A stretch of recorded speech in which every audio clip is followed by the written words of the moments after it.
Visi baidās no nāves. Es neesmu izdarījis pa dzīvi kaut ko tik ļoti sliktu, lai nonāktu ellē. Tu vienkārši tavu dvēseli pāriet citā cilvēkā. Tas viss ir kaut kā, nezinu, fantāzija varētu arī būt. Domāju, kāds būtu gatavs mirt kāda mela dēļ. Vai jums šķiet, ka ir svarīgi uzstādīt mērķus? Jā. Protams. Pamatojiet. Kad ir mērķis, tad arī ir kaut kāda saprašana, kā kustēties pa dzīvi, kādus soļus tālāk taisīt, ko tu vispār gribi. Jā, man liekas, tas ir svarīgi. Man tāds viedoklis ir, ka bez mērķa nav dzīves vispār.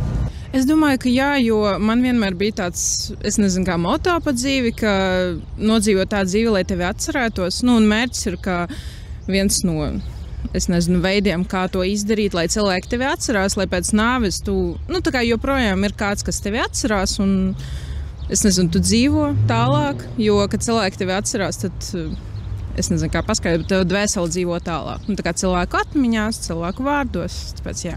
Vai jums prātā nāk kāds viens mērķis, ko jūs noteikti šajā dzīves laikā vēlaties sasniegt? Es varu tagad, man bija tagad sava rock grupa, un man lielākais mērķis ir izveidot savu rock grupu, uzstāsiet Rīgā, uzstāsiet citas valstis un kļūst par kādu vokalisti. Šis man lielākais mērķis dzīve. Jā. Un kā veicās šo mērķi? Man bija tikko bija man sava rock grupa, mēs visi uzstājāmies par Rīga, tur centra depo kluba, un tā kā tūlīt būs nedēļa, ka mēs vairs nav šīs grupas, un es meklēju savus cilvēkus, ar kurus es varu uztaisīt savu grupu.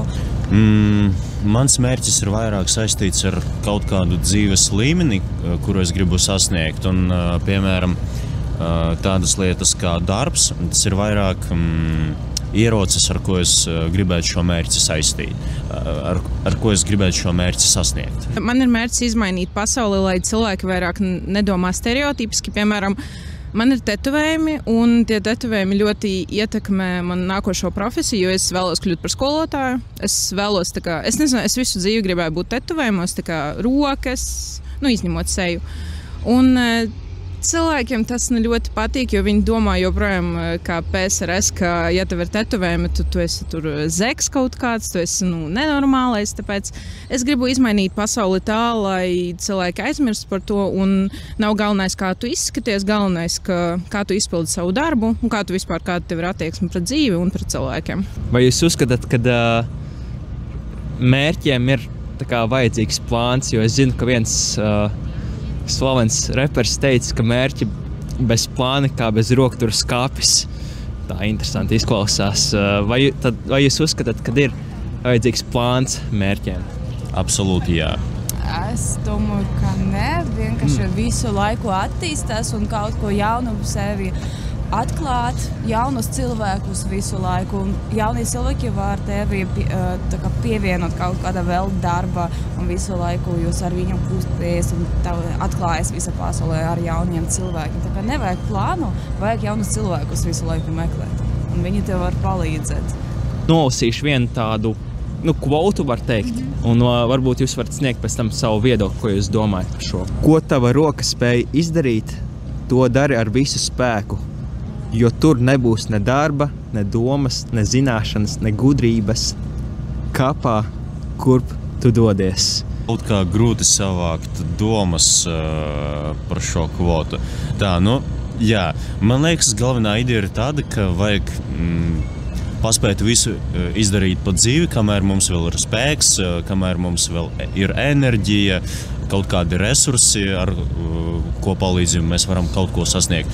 Jo, mums ir kaut kāds gals, kaut kāds deadlines, līdz kuram mums vajag it kā visu paspēt, jo tālāk jau, fiziski jau nekā nebūs no mūsu skatu viedokļa. Mēs vienkārši būsim kā skeles kapā visu. Visi baidās no nāves, domā, ka tas ir kaut kas šausmīgs, tas kā briesmonis kaut kāds, bet, nāve būs visiem. Pat tagad mēs varam stāvēt, es nezinu, var no līdmašīnas, nokrist kaut kas, un mēs nomirsim, bet, es nezinu, tas nav, par ko ir jābaidās. Drīkst jautāt, kā tu, skaties, vai tu tici, ka ir kāds radītājs, kas radījis Zemi, vai vispār nav? Un kādas ir tavas domas? Es patiesībā neticu. Kad biju maziņa, jā, man bija ļoti pareizticīgie vecāki, kuri teica man, jā, tev ir jātic, ka kāds tur sēž, kaut kāds, nezinu, vecītis, mūs visus tur iespaido. Es domāju, ka tur vairāk cilvēki to izdomājuši, lai kādam ticētu, jo neviens tur nesēž augšā. Ja pat sēž, tur nav tāds cilvēks, kā mēs viņu iedomājamies. Man liekas, es vairāk ticu Dieva eksistencā nekā neticu, bet ko ar šo darīt, it kā grūti pateikt. Varbūt ir kaut kāda jēga labi uzvesties, izpildīt tās 10, nezinu, kā to pareizi pateikt, 10 baušļi? Jā, šis, lai labi uzvestos, bet man liekas, to jēdzīgāk pamatot ar to, ja mēs tās izpildam, tad mums kaut kā arī ar citiem cilvēkiem vieglāk komunicēt, jo visi labi uzvedās, visiem ir komforti, nevienu neaizskar un it kā miers, laba dzīve un visi ir laimīgi. Kaut kā tā. Bet ar dievišķo, ar tālāko dvēseles dzīvi, no manas skata punkta tas nav tik stipri saistīts. Es teikšu tā, ka es ticu, ka ir Dievs, un es domāju, ka jā, viņš skatās no mums, bet uz viņu uzskatām to visu, kas ir rakstīts Bībelē, es uz tam neticu, un es domāju, ka tas nav svarīgi un nav pareizi tā domāt, dzīvot tā, kas ir rakstīts. Katram ir savs ceļš, un katrs savu ceļu jāraksta katram cilvēkam. Nevis, ko tur Dievs bija rakstīts. Jā. Tu uzskati, ka arī bauslība tad nav pareizi? Jā. Interesanti. Bet tur minēts par, tā kā nezodz, tur mīl savus vecākus. Vai tas ir slikti? Es domāju, ka jā. Piemēram, cilvēki ir dažādi. Viņam katram jāizvēlas uz to, ko viņi grib ticēt. Nevis, ko viņam bija rakstīt un ko viņam klausījās no bērnības. Jā. Katram ir savs ceļš. Kā tev šķiet, kas ar cilvēku notiek pēc nāves? Mēs nedaudz pieskārāmies, tu teici, nodzīvot dzīvi tā, lai tevi atcerās pēc nāves. Bet kur tad cilvēks pats nonāk pēc nāves, kad viņi aprokas zem zemītes? Es domāju, ka dvēseli dzīvo mūžību. Tu nomirsti tagad, un tu vienkārši tava dvēseli pāriet citā cilvēkā. Piedzims pēc 40 dienām apmēram. Tā ir mana ticība, kurā es ticu, un kad dvēseli dzīvo visu mūžību. Vai tu tici hinduismam? Jo tā ideja patiesībā nāk no hinduisma. Kā cilvēks var atzimt kādā citā, vai dzīvniekā, vai cilvēkā. Tu tam tici? Jā, es nebiju tik ļoti iedziļinājušies par to jautājumu. Es vienkārši tas, par ko es ticu, bet, jā, izskatās tā, ka es tam ticu. Kadreiz es biju vairāk ticīgs, bet tagad, jā, kaut kā man grūti ar šo jautājumu. Tīri fiziski, jā, kaps un viss, bet kas ar dvēseli notiks un vai viņa eksistē uz 100%, nezinu, ir šaubas. Es varu teikt, ka es zinu, ka nekas nav, bet es ticu, ka kaut kas būs. Jā, un tad mēs pieminējam arī tiem dzīves mērķiem, un arī es jums pieminēju to kvotu. Īstenībā tas nav Bībeles. Diezgan varbūt izklausās drusku tā depresīvi, bet tā ir tāda dzīves realitāte, reality check tāds bišķīt. Tur rakstīts, ka mums var būt savu dzīves mērķi, bet atceries tā kā mēs visi mirsim. Un svarīgi arī saprast, ja ir pēc nāve, kur mēs nonākam, vai debesīs, vai ellē. Kāds ir jūsu, viedoklis, ja jūs šodien nomirtu, kur jūs nonāktu, debesīs vai ellē? Man liekas, es neesmu izdarījis pat dzīvi kaut ko tik ļoti sliktu, lai nonāktu ellē, bet varbūt tas ir vairāk saistīts ar kaut kādu, nezinu, kopējo summu, kur savienosies visi sliktie darījumi ar visiem labiem. Nezinu, grūti pateikt. Man liekas, es vairāk uz helli došos. Kā tu skaties? Tāpēc man šķiet. Man ir nenormāla dzīve. Galvenais, ka kopā dosimies kaut kur. Kopā ar draugiem, jā, nav tik traki. Jā. Vienā katlā varīsimies. Vienā katlā. Jā, bet tas tāds koncepts, kas nāca no apgaismības laikmeta, ka ella ir tāda mūžīga degšana, ka tur deg visi kopā, ka tur ballītes, tur tā. Īstenībā tas, kas Bībelē ir rakstīts, tur daudz tāda dramatiskāka aina, kad tā ir tāda mūžīga atšķirtība no Dieva un no cilvēkiem, un tāda, kad ir tādas mūžīgas, tādas dvēseliskās tā kā mokas. Tas tā interesanti, kad patiesībā tad mēs nekad kā cilvēki neesam pilnībā atšķirti no Dieva, bet savu darbību rezultātā mēs tā kā izvēlamies iet savu ceļu, un ja mēs nomirstam, tad Dievs vienkārši saka mums tā, tu izvēlējies iet savu ceļu, gribēji būt atšķirts no manis, nu labi, tad es tev došu to, ko tu vēlējies, visu savu dzīvi, un viņš tev nosūta tajā vietā, kur viņš nav. Mēs īstenībā nezinām, kā tas ir, kad viņš pilnībā neeksistē, tā kā nav tajā vietā un tā. Tu minēji bauslību, ja? Un tie labie un ļaunie darbi, ka tas kaut kā ietekmē tā kā to visu. Bet atceries, es minēju iepriekš, tā kā, ko Jēzus ir izdarījis mūsu labā. Bet vai nav tā, ka tā kā, tad caur viņu upuri mēs varam tā kā tikt taisnot, ka viņš tā kā ir nomirst par mūsu grēkiem, mūsu nepilnībām. Tāpat. Ja es nemaldos, tad tur bija lieta tā, tīri vēsturiski, vēsturiski no Bībeles skatu punkta, nevis no vēsturiskās zinātnes. Līdz tam momentam, kad Jēzus atnāca uz zemi, bija gan sliktie, gan labi cilvēki, loģiski, bet viņi visi devās ellē. Un Jēzus ar savu upuri, viņš it kā atklāja ceļu uz debesīm. Mēs runājam tīri, vai vēsturiskais Jēzus, jūsuprāt, reāli ir nācis uz zemi, vai tas, kas Bībelē rakstīts, vai tas patiešām ir noticis, vai jūs ticat tam? Grūts jautājums.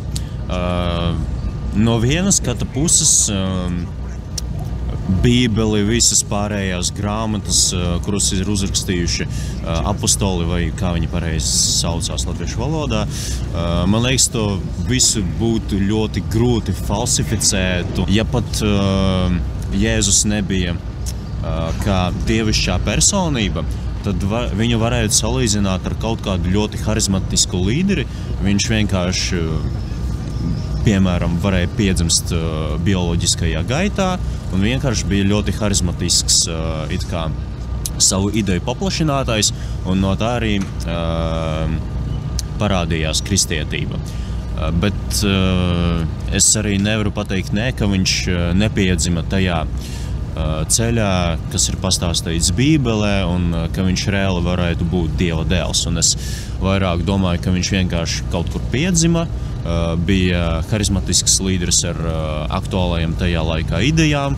Viņš paplašināja to humāno attiecību pret cilvēkiem, un tāpēc arī idejas kļuva populāras, izplatījās pa visu Romas impēriju, tad Austrumu Romas impērijā kristietība kļuva par to valsts reliģiju, pēc tam arī uz Rietumu Romas impēriju tas paplašinājās, un pēc tam arī uz visu Eiropu un pa visu pasauli.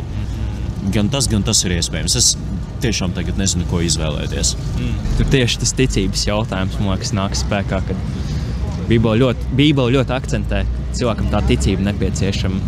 Tā ir tieši tas, kad it kā ir pierādījumi, ne, bet nepietiekami tādi pārliecinoši vai 100% varētu teikt, jā, tādēļ mums ir tā ticība nepieciešama. Kā tev vispār, tev tumša bilde, par ko mēs runājam, vai tu? Nē, es saprotu, par ko es runāju, bet kā es jau biju teikusi, ka es vienkārši neticu visam, kas notika Bībelē un tā tālāk, bet arī man nāk prātā tā doma, ka cilvēkiem vienkārši bija tajos laikos ļoti garlaicīgi, viņi pat nebija darbā, un vienkārši, ko viņi varēja, tas stāsts, runāt kaut kāds un viss. Tas viss ir, kaut kā, nezinu, fantāzija varētu arī būt. Vienkārši kāda cilvēka stāsts varētu būt par to Dievu un viss. Un visi citi saka, ticiet, kā mums ir kāds Dievs, kurš dzīvo tur. It kā, ka ļoti laba pasaka, kurā gribētos ticēt. Jā, jo, bet cilvēkiem visu laiku jau kaut ko jātic kam, ja viņam jābūt kādam līderim, kurš pārstāv viņus. Jā. Bet tas varētu būt kāda cilvēka stāsts un ļoti, ļoti vispopulārākais stāsts pasaulē. Atļauj man tev ielikt tādā perspektīvā, ja precīzāk pateikšu tādu tā kā salīdzinājumu par Jēzu. un viņu mācekļu dzīvi īstenībā. Vai tu zini, kas notika ar Jēzus mācekļiem, kad viņi sludināja to evaņģēliju, to vēsti par Jēzu Kristu? Vai tu zini, kā mācekļi nomira? Nē, nezinu. Es neko nezinu par tiem visam domā. Visi izņemot vienu nomira asinsliecinieka nāvē, kas nozīmē, ka viņi nomira aizstāvot savu ticību līdz pat nāvei. Un vai kā tu domā, vai kāds būtu gatavs mirt kāda mela dēļ? Tas ir ļoti interesants jautājums, bet mums jāiet, tāpēc es domāju, ka es teikšu, ka jā un ne. Mums taču vēsturē nesen bija tāds piemērs nacismas Vācijā. Es domāju, ka ja meli ir ļoti labi pastāstīti un ja meli iet no katra stūra, tad cilvēki jau šie meli aizstāv cilvēkos realitāti, un tad jau šie meli kļūst par cilvēku realitāti, un tad, protams, ka viņi ir gatavi par to mirt. Kaut kā tā. Skatoties no mūsu skata punkta, Bībelē viss ir pietiekami loģisks. Vai eksistēja kaut kāda vēsture, kad Jēzus pataisīja no ūdens vīnu? Es vairāk runāju par dzīves aprakstību, par laikmetu aprakstību, kaut ko tādu. Un vispār tur kristietībā ir taču mums māca kaut kādas labas lietas. Un es domāju, ka tie apostoli varētu mirt par šīm labām lietām, kuras viņiem iemācīja Jēzus un uzlika uz viņiem to it kā nestu, lai viņi paplašinātu viņa idejas arī pēc viņa nāves. Un man liekas, tas arī mazliet vairāk atvēr jūsu jautājumu par vai ir kaut kas pēc nāves. Mēs taču varam paņemt mūsu dzīves mērķi un pārlikt, piemēram, uz mūsu bērniem. Ja mums ir kaut kāds ļoti plašs dzīves mērķis, tad mēs varam it kā pārlikt viņu uz mūsu pēcnācējiem un lai viņi to realizētu. Tad sanāk, ka pēc mūsu fiziskās nāves, mūsu idejas, mūsu darbs tiks turpināts tālāk. Kā tev liekas, noteikti ir dzirdēta tā doma, ka nonāk, teiksim, labais cilvēks, pieņemsim, debesīs un sliktais ellē. Kā mēs varam noteikt, kurš ir labs cilvēks, kurš ir slikts? Es neticu tam, ka ir elle, ir tur augšā kaut kāda svētā pasaule. Es tam visam neticu, jo mēs visi cilvēki, mēs neesam melni vai balti, mēs visi esam pelēki. Mēs taisam labas lietas, mēs taisam sliktas lietas. Pat tie paši cilvēki, kuri domā, jā, es nonākšu svētā zemē, tu nenonāksi. Tāpēc, ka, tu pat dzīvē esi sadarījies arī daudz jautras lietiņas, tāpēc, mēs vienkārši pēc 40 dienām mēs pārējām uz citu, tāpēc, es neticu, ka mēs tur kaut kur paliekam. Vai tu pazīsti kādu, kurš jau pēc 40 dienām šeit bijis uz zemes, un tas ir ar viņu runājis? Nē, tādu nepazīstu. Es ticu, ka dvēsele viņa staigā, jo es atceros, kad nomira mana vecmāmiņa no mammas Kas ir manība šeit?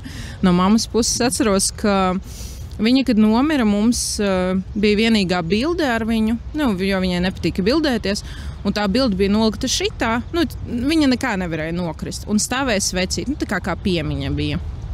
Un mums nebija ne vētras mājās, nekas, viss bija aizvērts, mums tā klusuma brīdis. Un vienā momentā tā fotogrāfija vienkārši noliecās un viss. Un es ticu tam, ka vecmāmiņa vienkārši to visu iznīcināja. Viņa negribēja, lai mēs skatāmies, mēs sērojam par viņu, tāpēc, jā. Jā, kristietībā patiesībā arī tic, ka ir gan gari, kas nav redzami, bet mēdz būt gari, un tie mēdz būt gan ļauni, gan labi. Tad tu pati arī tici, ka varbūt tādi gari, kurus ar acīm nevar redzēt. Jā, es ticu tam. Kā minimums man ir kaķis mājās, un es ticu, ka kaķi redz to, ko neredzam mēs. Tāpēc, jā. Un tā doma, ka bieži vien mēdz teikt, ka ļauni gari var būt dēmoni, un dēmoni apsēst cilvēku un tā. Vai tas neliek domāt, ka arī tad labi gari? Ir arī labi gari, bet es neticu dēmonos. Es nezinu, es skatos uz cilvēkiem un pēc savas gribas tikai, ja viņi to visu dara. Es neticu, ka cilvēku var tā ietekmēt, ka viņš darīs to, ko viņš tiešām negrib. Jo cilvēks ir patstāvīgs, un es nezinu, ja viņš gribēs nogalināt cilvēku, viņš to agri vai vēlu izdarīs. Es neticu, ka kaut kāds dēmons viņam tur sēž uz pleca un tāds, jā, davai, galini viņu no... Es neticu, tas kaut kāds, tas jau nav kaut kas. Es ticu, ka ir gari no mirušiem cilvēkiem, jā, bet tie dēmoni, nē, kaut kas nav tās. Es uzdošu jautājumu nedaudz arī no tādas garīgas perspektīvas, jo 10 baušļi varbūt tu esi dzirdējis. Esi dzirdējis par 10 baušļiem? Ir dzirdēts, ja? Ka mēs cilvēcīgi paskatāmies, un mēs saprotam, ka īstenībā tie ir morāli labi likumi. Piekrīti? Jā, tie ir.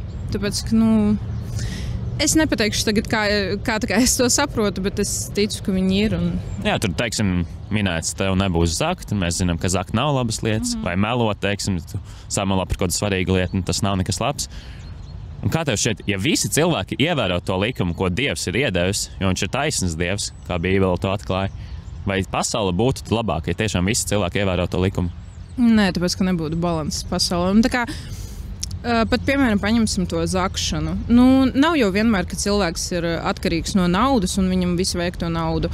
Es biju strādājusi veikalā, tā kā produktu veikalā, un man tur puisīts bija zadis, tāpēc, ka nebija naudas. Tēvs bija nodzēries, visu naudu nodzer, bet mamma ir slima, un viņš to maizīti zog, jo vajag kaut ko paēst bērnam. Tāpēc es neticu, ka vienmēr tā zakšana ir no tās sliktās puses. Tāpēc... Jā, sapratu tavu domu. Bet vispārīgi kā tā, ja likums ir tāds, tad principā viņš ir paredzēts. Ka Dievs jau zināja noteikti, ka mēs pārkāpsim, tas nav nekas labs. Protams, tas motīvs varbūt tam puisītim tieši tāds, ka viņš grib parūpēties par savu ģimeni, un Dievs redz katru mūsu sirds motīvu, bet likuma priekšā jau mēs tāpat esam vainīgi. Teiksim, ja arī kāds, pieņemsim, pa ielu braukt un notriektu kādu, viņam noteikti būtu tiesa kādā brīdī, un viņu apsūdzētu par to lietu. Bet viņš nāktu tiesnešu priekšā un teikt, hei, esmu tik daudz labu darījis, esmu palīdzējis tantiņām pāriet pāri ielam, esmu labdarībā daudz ziedojis. Un tiesnesis iespējams pateikt, jā, forši, ka tu esi darījis, bet es tev neattaisno no tā soda, ko tas pārkāpis. Tā kā tev pienāks sods par to. Un līdzīgi patiesībā ar mūsu dzīvēm, kā mēs esam pārkāpuši to Dieva morālo standartu, kā arī tu iepriekš minēji, ka neviens cilvēks nav labs un taisns, kā tu teici, vai ne? Ka mēs katrs esam kļūdījušies, tāpat es un arī kristiāns, mēs neesam nebūtu labāki par šeit apkārtējiem cilvēkiem. Un varbūt es vienkārši dzirdēju to vēsti par Jēzu Kristu, ko viņš izdarīja. Esi dzirdējis kaut ko? Nē, esmu dzirdējusi. Jā, tas, ko viņš izdarīja, ka mēs visi bijām kļūdījušies, mēs katrs izdarījām to kļūdu, un mēs arī to tikko atzinām, vai ne? Ka mēs neesam pilnīgi. Un tas, ko viņš izdarīja, Dievs bija devis to likumu, tos 10 baušļus, un mēs viņus pārkāpām. Un ko Bībele saka, ka grēka alga ir nāve, respektīvi pilnīga pazudināšana no Dieva. Respektīvi, ka mēs neredzēsim Dievu vairāk pēc nāves. Bet tas, ko Jēzus Kristus izdarīja, varbūt es dzirdējis par krustu. Vai ne? Ļoti daudz mēdz arī aksesuāros likt krustiņus un tā, bet daudz nezinu to nozīmi patiesībā, ko tas krusts nozīmē. Un es vēlos nedaudz pastāstīt par to krustu. Tad, jā, Dievs tik ļoti mīlēja mūs, mēs bijām pārkāpuši tos likumus, bet neskatoties uz to, viņš deva savu vienpiedzimušo dēlu Jēzu Kristu. Un kāpēc viņš sūtīja viņu? Tāpēc, ka viņš bija perfekts. Viņš neizdarīja nevienu grēku no tiem 10 baušļiem, kas bija minēti, un viņš uzņēmās to vainu uz sevi, lai mēs būtu brīvi. Es uzskatu, ka tas lielākais mērķis ir iepazīt radītāju, kas tevi radījis ir, un tad arī, protams, veidot šos mērķus, kas ir, ka tu vari ietekmēt pasauli, varbūt tu vari sasniegt tur biznesā lielas virsotnes un tā, ka tu to dari par godu Dievam.